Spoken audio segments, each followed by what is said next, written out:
The observation deck of the Valtor Military Academy buzzed with activity on that Tuesday afternoon. Jake Morrison, just 17 years old, sat by himself in the upper viewing area where families and visitors usually watched the training sessions below. His grandfather's old leather journal rested on his knees, its pages yellow with age and covered in careful hand-drawn sketches. Jake had been flipping through it for the past 20 minutes, and something kept bothering him. Down on the training floor, alien cadets from at least 15 different species moved through their combat drills. There were tall, blue-skinned Zentari warriors practicing their blade work. A group of four-armed Quellan soldiers worked on grappling techniques in one corner. Near the center, a squad of reptilian draconites moved through a series of strikes and blocks that their instructors called the sacred Vorthan forms. Jake squinted at the page in front of him, then looked down at the draconites again. The movements were identical. Not similar, identical. The same angle of the arms, the same pivot of the feet, even the same breathing rhythm that his grandfather had noted in the margins. These are the same moves, Jake whispered to himself, his finger tracing over a particularly detailed sketch his grandfather had labeled Strike Pattern 7 Advanced Defense Sequence. What did you say, human? The voice was deep, rough, like gravel being dragged across metal. Jake's head jerked up so fast his neck cracked. Standing right in front of him was Master Vordak, the head combat instructor for the Draconite division. Jake had seen him from a distance before, but up close, the alien was absolutely terrifying. Vordak stood at least 8 feet tall, maybe closer to 9. His entire body was covered in dark scales that caught the light like polished black glass. His eyes were solid yellow with vertical slits for pupils, and when he breathed, small wisps of steam came from his nostrils. The instructor's arms were crossed over his massive chest, and the muscles there looked like they could crush steel. Jake's first instinct was to apologize and look away. That's what he'd been taught to do since arriving at the academy 3 months ago. Humans were new to the Galactic Empire, barely considered a real civilization by most of the older species. Keep your head down, his orientation instructor had warned. Don't cause trouble. But something about seeing his grandfather's exact drawings being performed 50 feet below made Jake's blood boil. Robert Morrison had died 6 months ago, taking his secrets with him. Everyone in the family knew Grandpa Robert had served in the military during humanity's first contact with the Empire, but he'd never talked about it. Just kept that journal locked in his desk drawer until the day he passed. Jake stood up, the journal clutched tight in both hands. He was barely 5'9", which made him feel like a child next to Vordak's towering frame, but he met the instructor's eyes anyway. I said these are the same moves, Jake repeated, his voice much stronger this time. He held up the journal, opening it to show Vordak the detailed sketches. My grandfather, Robert Morrison, he drew these 70 years ago. He taught these techniques. He trained the Emperor's personal guard back when humanity first joined the Empire. For a moment, there was absolute silence on the observation deck. The few other visitors who'd been watching the training session all turned to stare. Down on the training floor, several cadets had stopped their drills to look up at the commotion. Then someone laughed. It was one of the Zentari cadets, a tall female with elaborate facial markings that indicated high birth. Others joined in quickly, harsh, mocking sounds that echoed off the metal walls. Within seconds, it seemed like every alien in the entire training hall was laughing at Jake. Master Vordak's yellow eyes blazed with an intensity that made Jake take an involuntary step backward. The instructor's jaw opened slightly, revealing rows of razor-sharp teeth. You dare mock the sacred Vorthan combat system? Vordak's voice had dropped to a dangerous growl. These forms are 15,000 years old. They were perfected by the greatest warriors of the ancient Draconite Empire when your species was still living in caves and hitting each other with sticks. I'm not mocking anything, Jake protested, but his voice came out weaker now. The laughter was getting louder, more cruel. I'm just saying my grandpa. Your grandfather? Vordak stepped closer, and Jake could smell something like sulfur on the alien's breath. Your primitive grandfather, from a species that only discovered faster-than-light travel 80 years ago? You expect anyone to believe that he taught the Emperor's warriors? Jake's hands were shaking, but he held onto the journal like it was the most precious thing in the universe. Because right now it was all he had left of Robert Morrison, the quiet old man who'd always seemed sad, who'd wake up at night sometimes shouting words in languages Jake didn't understand. He did, Jake said firmly. These drawings prove it. Every single move down there is in this journal. Every stance, every transition, every. The slap came out of nowhere. Jake didn't even see Vordak's arm move. 1 second he was standing, The next his entire world exploded in pain and bright white light. His head snapped to the right with such force that he heard his neck pop. The metallic taste of blood instantly filled his mouth as he crashed to the hard floor of the observation deck. The journal flew from his hands, sliding across the smooth surface until it hit the railing 20 feet away. Lying human filth, Vordak hissed, Jake's crumpled form. You insult our sacred traditions with your pathetic fabrications. The Vorthan forms are the pinnacle of combat arts, developed over millennia by the finest minds in the Empire. Your species contributes nothing but lies and arrogance. Jake tried to push himself up, but his arms wouldn't cooperate.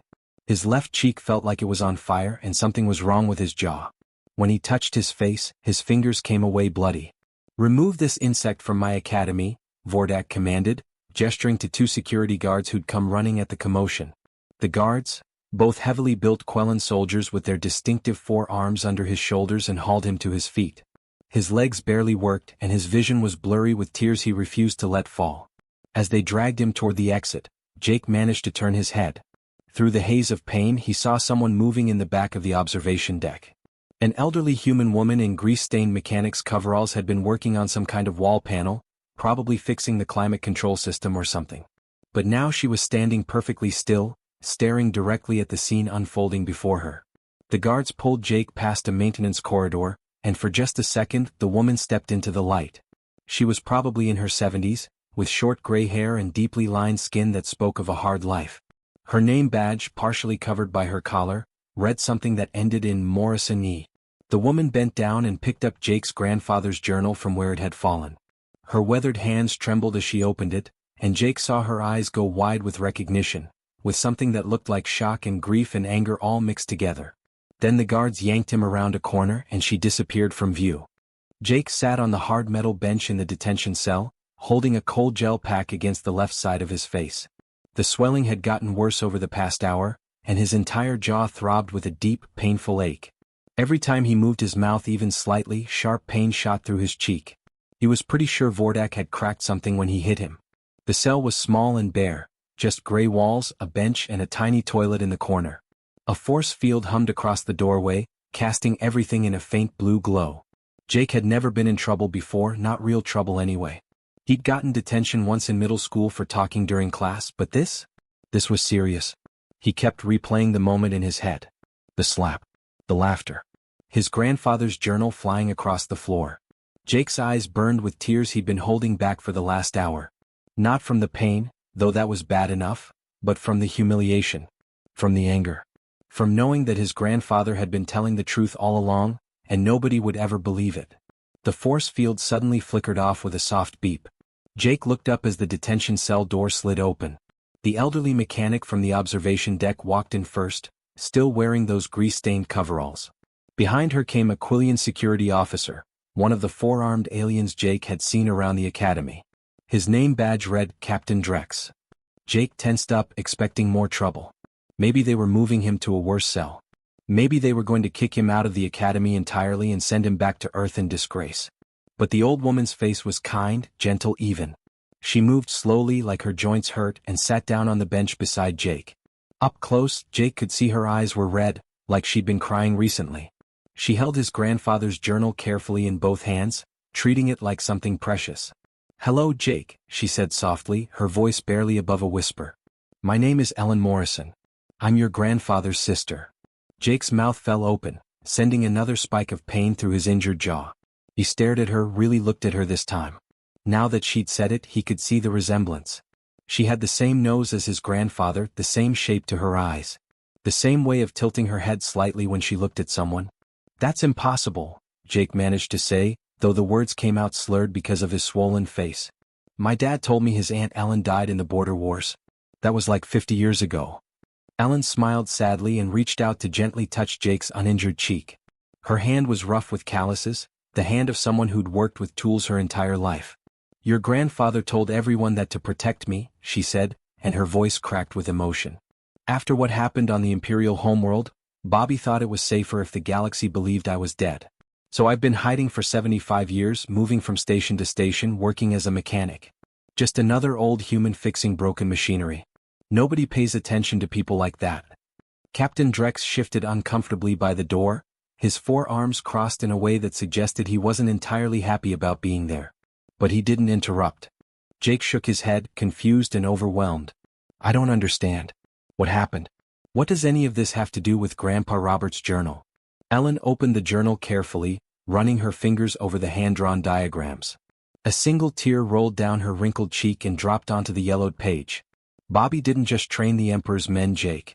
He did something much more significant than that.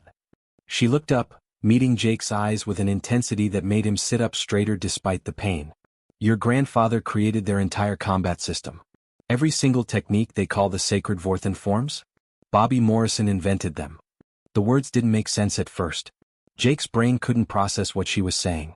But Master Vordak said those forms are 15,000 years old. Ancient Draconite techniques from... Lies? Ellen interrupted firmly. All of it. Beautiful, carefully constructed lies that the Empire has been telling for 3/4 of a century. She took a deep breath and began to explain, and Jake listened in stunned silence as his entire understanding of history unraveled. 75 years ago, humanity had just developed faster than light travel. They were exploring nearby star systems when they stumbled into Imperial space and made first contact. Back then, the Galactic Empire was already thousands of years old, spanning hundreds of worlds. To them, humans were primitives, barely worth noticing. But the Emperor at that time, Valtor XV, had a serious problem. There had been 7 assassination attempts against him in just 3 years. His own guards couldn't be trusted. Members of the royal family were plotting against each other. The entire imperial court was a nest of vipers, and Valtor was paranoid that anyone close to him might be the one to finally succeed in killing him. Then he met the human diplomats. More specifically, he met their security detail. The human soldiers protecting the diplomatic mission were special forces operators, the best Earth had to offer. They'd been chosen specifically because first contact was considered extremely dangerous. These weren't regular troops. They were experts in hand-to-hand combat, weapons, tactics, and most importantly, they came from a culture the Empire knew nothing about. That gave the Emperor an idea.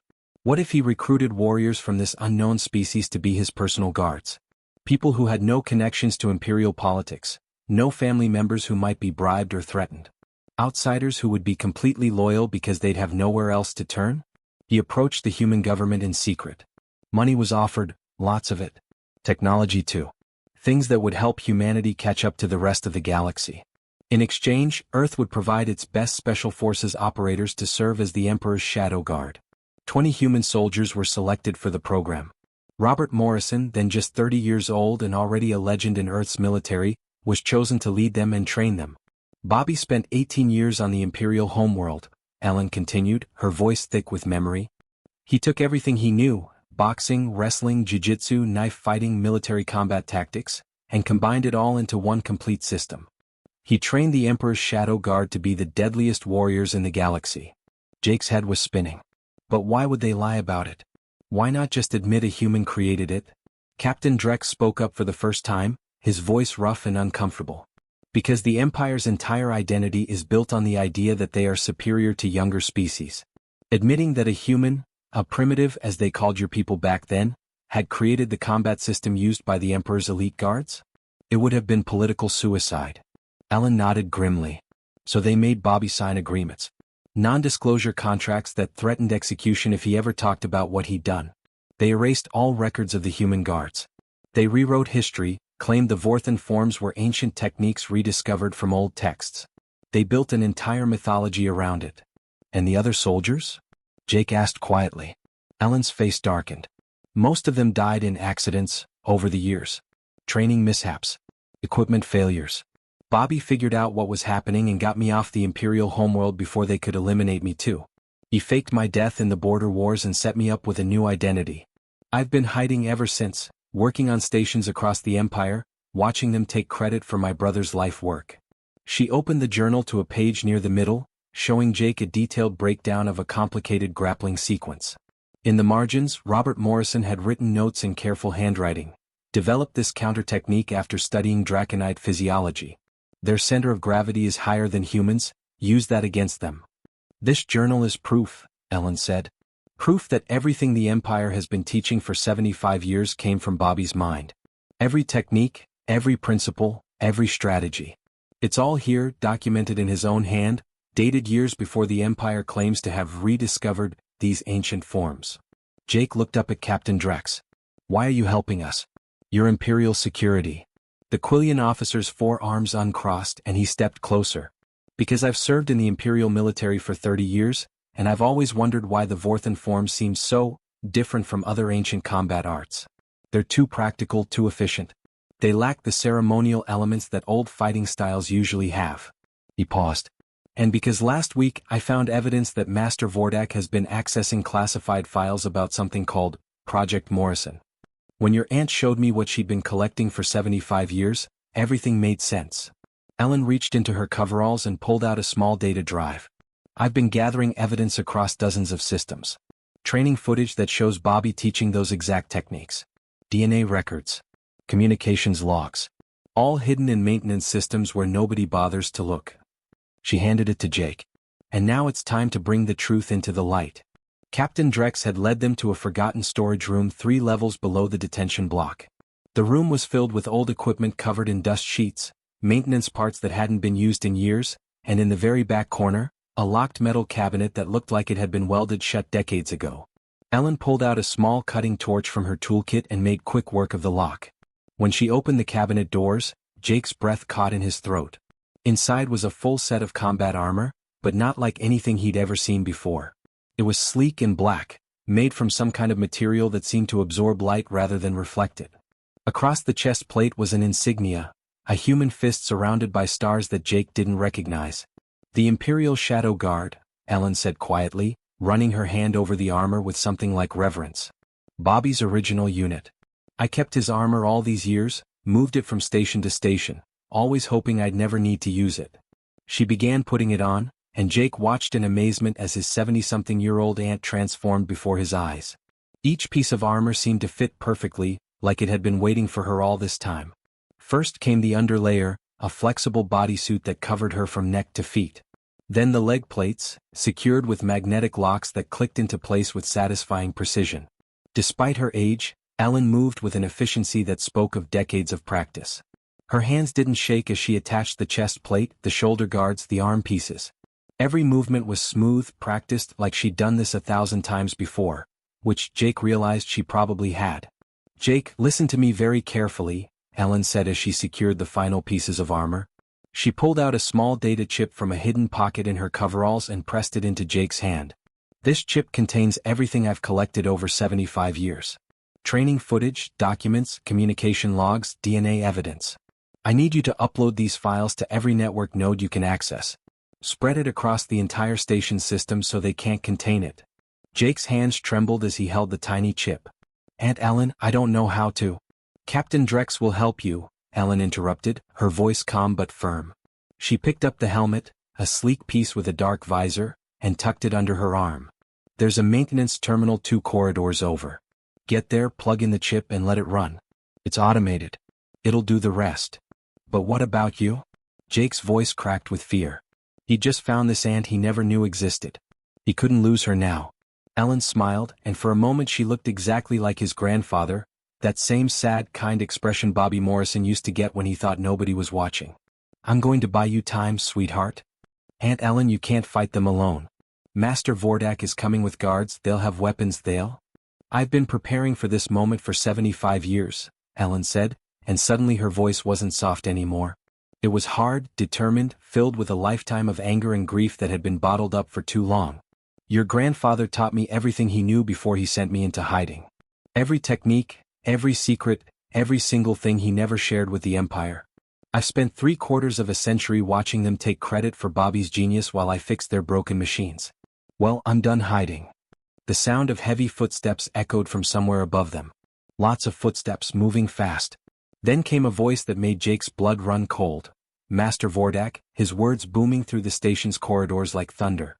Surrender the humans, Captain Drex, or be marked as a traitor. You have 30 seconds to comply. Captain Drex's face went pale, well as pale as a Quillian's blue-tinted skin could get. 2 of his 4 arms moved to the weapons at his belt, but he hesitated. Jake could see the conflict in his eyes. Helping them meant throwing away a 30-year career, probably meant execution for treason.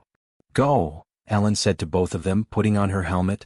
Her voice now came through speakers in the armor, slightly distorted but commanding. "Get to that terminal. Upload everything. Don't stop no matter what you hear." She walked toward the storage room door, her armored boots making heavy clanks on the metal floor. When she reached the doorway, she turned back one more time. Through the dark visor, Jake couldn't see her face, but he could hear the smile in her voice. Bobby would have loved this. He always said the truth comes out eventually. He just didn't think it would take 75 years. Then Ellen Morrison stepped out into the corridor, alone.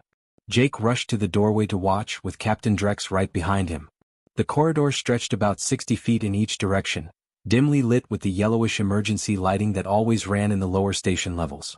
At the far end stood Master Vordak, and he hadn't come alone. 6 elite guards flanked the massive Draconite instructor, all of them wearing full combat gear.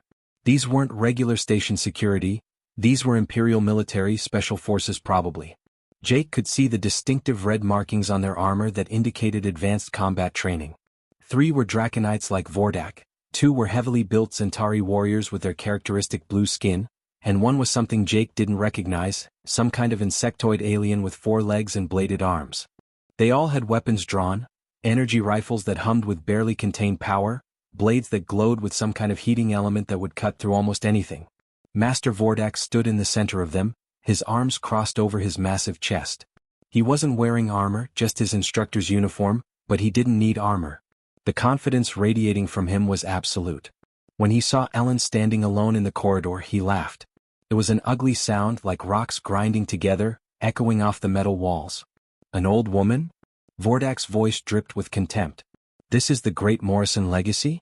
This is what all the secrecy was protecting? A geriatric mechanic in antique armor?" The guards laughed too, harsh and mocking. One of the Zentari warriors said something in his own language that made the others laugh even harder. Ellen just stood there, perfectly still, her hands relaxed at her sides. She didn't respond to the mockery, didn't rise to the bait. She just waited. "Last chance, human," Vordak said, his tone shifting from amused to dangerous. "Remove that armor, surrender, and perhaps your death will be quick. Resist, and I'll make sure you suffer for every lie you've spread about our sacred Vorthan forms." Ellen's response was quiet, but it carried perfectly in the corridor. "They're not your forms, Vordak. They're Bobby's. Every single move you've ever taught, every technique you think makes you special, my brother invented them. And I'm about to prove it." Vordak's face twisted with rage. He gestured sharply to his guards. "Take her. Non-lethal if possible. I want her alive to face Imperial justice." 2 of the Draconite guards rushed forward, moving with the predatory speed their species was famous for. They covered the distance in seconds, closing in on Ellen from both sides. Jake wanted to shout a warning, but Captain Drex's hand clamped over his mouth. The first guard came in high, executing a perfect overhead strike with his energy baton, a move Jake recognized from page 32 of his grandfather's journal. It was textbook Vorthan combat, the kind of attack that should have been impossible to counter without taking at least some damage. Ellen moved. It wasn't a big movement, nothing dramatic. She just shifted her weight slightly, turned her shoulders maybe 6 inches, and suddenly she wasn't where the guard's baton came down. The weapon whistled through empty air. Before the guard could recover, Ellen's hand shot out, a simple palm strike to the guard's elbow that Jake's grandfather had labeled joint disruption technique for. The guard's arm bent backward with a sickening crack. He screamed and stumbled, and Ellen used his own momentum to redirect him straight into the second charging guard. Both Draconites crashed into the corridor wall with a thunderous bang that shook the floor. They slid down, dazed and groaning. The entire exchange had taken maybe 3 seconds. The corridor went silent except for the moans of the injured guards. The remaining 4 guards stared in shock. Even Master Vordak's confident expression had slipped slightly. Ellen rolled her shoulders like she was working out a kink and settled back into a ready stance. "Page 32, overhead strike variant," she called out calmly. "Bobby always said that technique leaves your elbow exposed." Guess he was right. The Imperial Dreadnought Eternal Dominion was the largest ship Jake had ever seen. It stretched nearly 2 miles from bow to stern, bristling with weapons and carrying a crew of over 15,000. When Jake and Ellen had been escorted aboard in magnetic restraints, Jake had expected dungeons, interrogation rooms, maybe even torture chambers. Instead, they'd been taken to what could only be described as luxury guest quarters. The rooms were massive: bedroom, living area, bathroom with a shower that had settings for 30 different species. Real windows showed the stars streaking past as they traveled through hyperspace. The furniture adjusted automatically to human proportions. There was even a food synthesizer programmed with Earth cuisine. But the armed guards standing outside their door 24 hours a day made it clear they weren't exactly free. The journey to the Imperial Throne World would take 10 days. Jake spent the first few hours just staring out the window trying to process everything that had happened. Ellen had fought 7 elite guards in that corridor and she'd beaten them all. Not killed them, she'd been very careful about that, but taken them down one by one with techniques that looked exactly like the Vorthan forms, except better, faster, more efficient. When station security had finally arrived in force, Captain Drex had already uploaded Ellen's files to every network node he could access. By the time they were taken into custody, the truth was already spreading across the station's communication systems, leaking out to other stations, bouncing through the galactic network faster than anyone could stop it. Now, 3 days into their journey, Jake was watching that truth explode across human space. The room's view screen could access news feeds, and what Jake saw there was incredible. Every single human colony, and there were over 200 of them now, was talking about Robert Morrison. The files Ellen had collected showed everything. Training footage of Bobby teaching young Imperial guards how to grapple, how to strike, how to use leverage and technique to overcome opponents who were bigger and stronger. Documents with Bobby's signature on them, dated 75 years ago, describing techniques that the Empire wouldn't officially use for another 5 years. DNA evidence proving that human genetic material had been present in the Imperial Guard training facilities during exactly the time Bobby claimed to be there. The evidence was overwhelming, undeniable. Humanity, the species that every advanced civilization had dismissed as primitive newcomers, had created the combat system that the mighty Galactic Empire had been using for 3/4 of a century. The reaction was massive. Human colonies were celebrating in the streets. People were calling Robert Morrison a hero, a legend, proof that humanity deserved respect on the galactic stage. Politicians were demanding apologies, reparations, formal recognition. But it wasn't just humans who were paying attention. Jake watched news feeds from Zentari worlds, from Quillian stations, from a dozen other species who'd allied with the Empire over the centuries. All of them had adopted Vorthan combat training for their own militaries. All of them had been told it was ancient Draconite wisdom, the product of 15,000 years of martial tradition. Now they knew it had come from a human. A single human who'd spent 18 years sharing Earth's fighting knowledge with an empire that had then tried to erase him from history.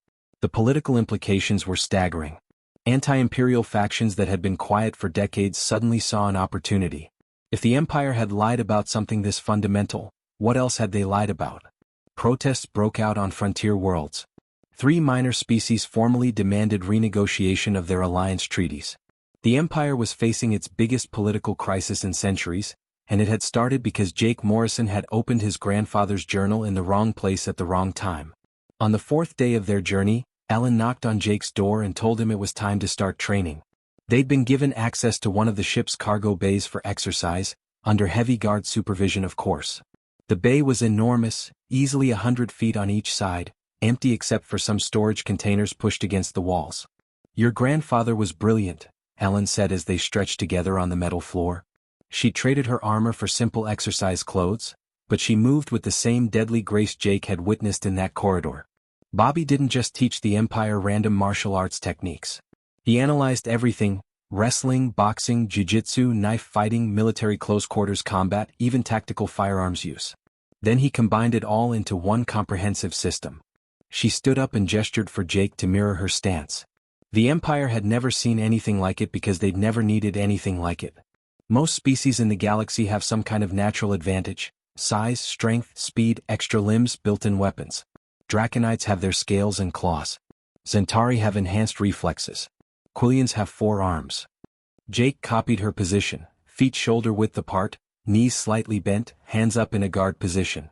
But humans? Ellen continued, starting to move through a slow sequence that Jake recognized from his grandfather's journal. "We're smaller than most species. Weaker. Slower. No natural armor, no claws or fangs worth mentioning. So we had to get smart. We had to develop fighting systems based on technique rather than raw physical ability." As she moved through the forms, Jake followed along and he started to understand what she meant. Every technique used leverage, using an opponent's own force against them. Every strike targeted vulnerable points that existed on almost any biological creature: joints, nerve clusters, sensory organs. Every movement was efficient, wasting no energy on flashy moves that didn't serve a practical purpose. Bobby took thousands of years of human martial arts development, Ellen explained, speeding up now, forcing Jake to concentrate harder to keep up, and distilled it down to what actually works.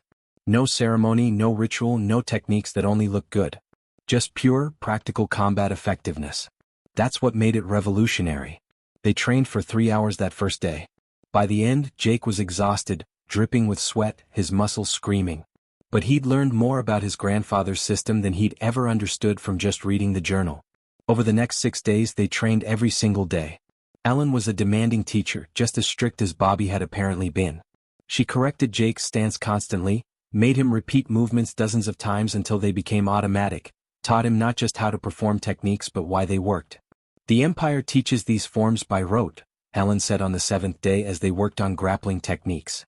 They memorize the movements without understanding the principles behind them. That's why you can beat someone who's learned Vorthan forms, because you understand what Bobby was actually trying to teach. She demonstrated by having one of the guards, a young Draconite who'd been watching their training sessions with obvious interest, attack her. The guard was half her age and twice her size, with muscles enhanced by military augmentation. But when he came at Ellen using textbook Vorthan techniques, she dismantled him in seconds, using counters that the guard had clearly never encountered before. See? Ellen helped the guard up, patting him on the shoulder. You attacked exactly how the manual says to attack. But Bobby's original system included counters for every technique. Counters the Empire never learned because they didn't want to admit they needed improvement. They just took what Bobby gave them and declared it perfect. News from the outside continued to flood in. The situation was getting worse for the Empire by the day. 2 more species had broken their alliance treaties. There were rumors of military units refusing orders, claiming their loyalty was to the true Vorthan forms, taught by Robert Morrison, not the corrupted version the Empire had been teaching. Human colonies were forming something called the Morrison Defense Initiative, using the complete techniques from Bobby's original files to train their own military forces. Other species were requesting access to the full system, not the incomplete version the Empire had shared. On the 9th day, Admiral Thorian Kess himself visited their quarters. He was an imposing Draconite, even older than Master Vordak, with scars across his face that spoke of a lifetime of combat. He stood in their doorway, flanked by guards in ceremonial armor, and studied them both with intelligent yellow eyes. The Emperor wishes to meet you, he said simply. Both of you. Tomorrow we arrive at the throne world, and you will be brought before the Imperial Court. He paused, something complicated crossing his reptilian features. I served under Master Morrison 74 years ago. I was young, arrogant, certain that my Draconite heritage made me superior to any human. Robert Morrison taught me humility in about 30 seconds. The Imperial throne world was called Draconis Prime, and it took Jake's breath away. As the Eternal Dominion descended through the atmosphere, Jake pressed his face against the viewport and stared at the planet below. Massive cities sprawled across entire continents, connected by gleaming transportation networks that looked like silver threads from orbit. Enormous towers reached so high they actually pierced through the cloud layer. Everything was built on a scale that made Earth's largest cities look like small towns. They were taken from the Dreadnought in a heavily guarded transport that flew directly to the Imperial Palace. The palace itself was built into the side of a mountain, carved from black stone that seemed to absorb light. It was ancient, parts of it were supposedly over 10,000 years old, and absolutely massive.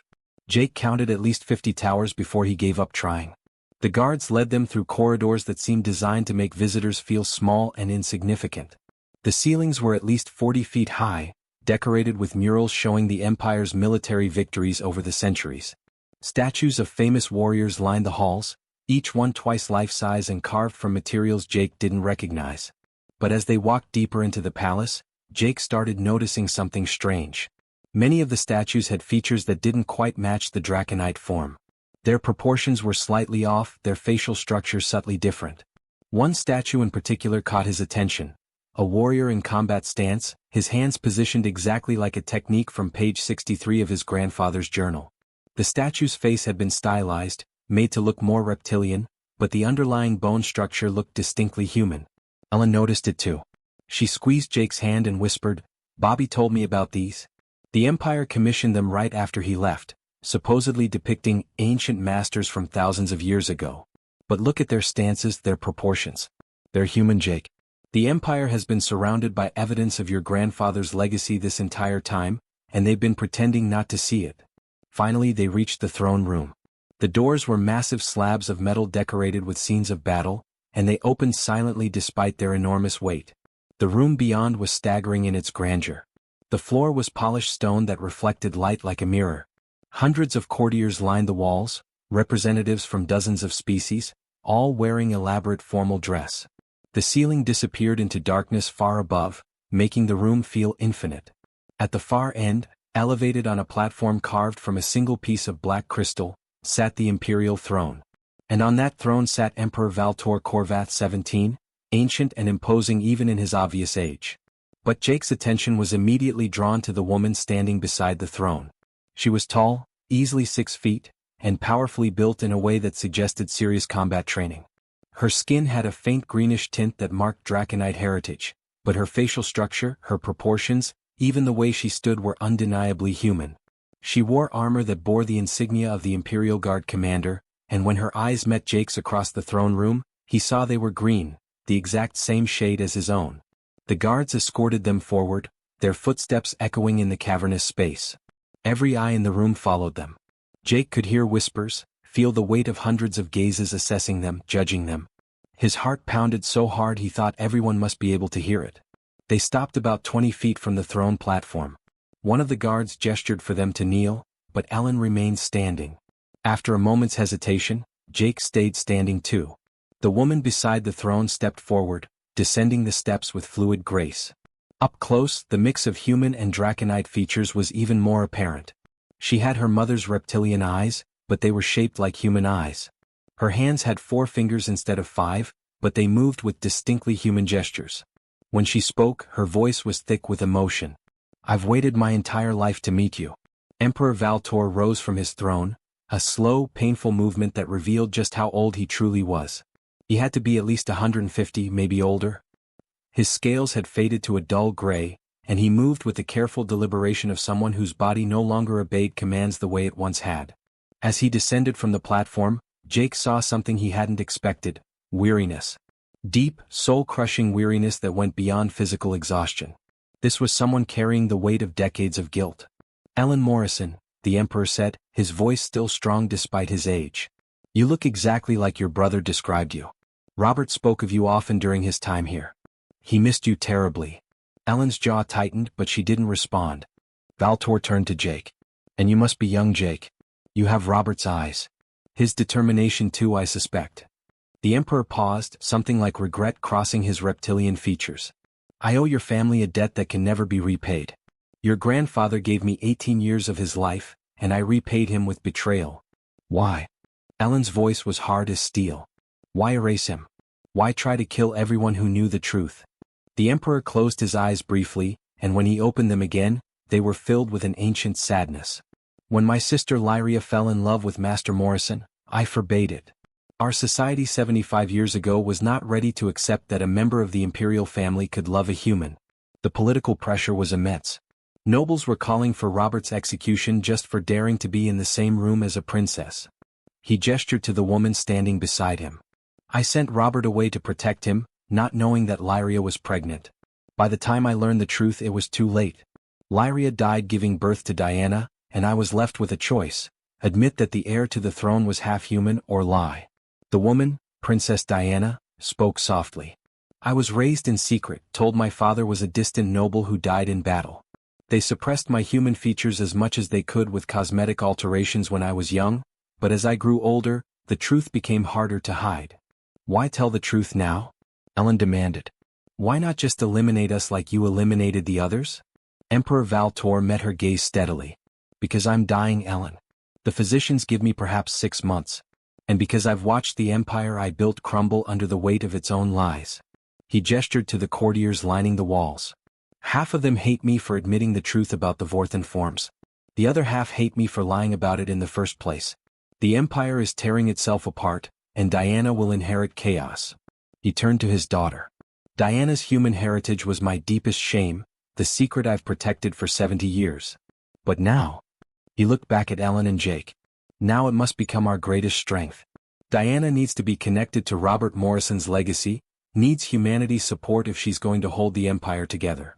"So we're political tools?" Ellen said bitterly. "Your family, Diana said, stepping closer. Tears were running down her face now, catching the light. I've known about my father for 10 years, since I was old enough to understand the truth. I've studied every file, watched every piece of footage Ellen collected. Robert Morrison was brilliant, compassionate, and everything I could have hoped for in a father. And now I finally get to meet the family he left behind. Jake felt his own eyes burning with tears. This woman, this princess who commanded the Imperial Guard, was his cousin. His grandfather's daughter. The family he'd thought was just him and his parents suddenly extended across the galaxy. But before anyone could say anything else, a tremendous explosion shook the entire throne room. The massive doors blew inward in a blast of fire and smoke.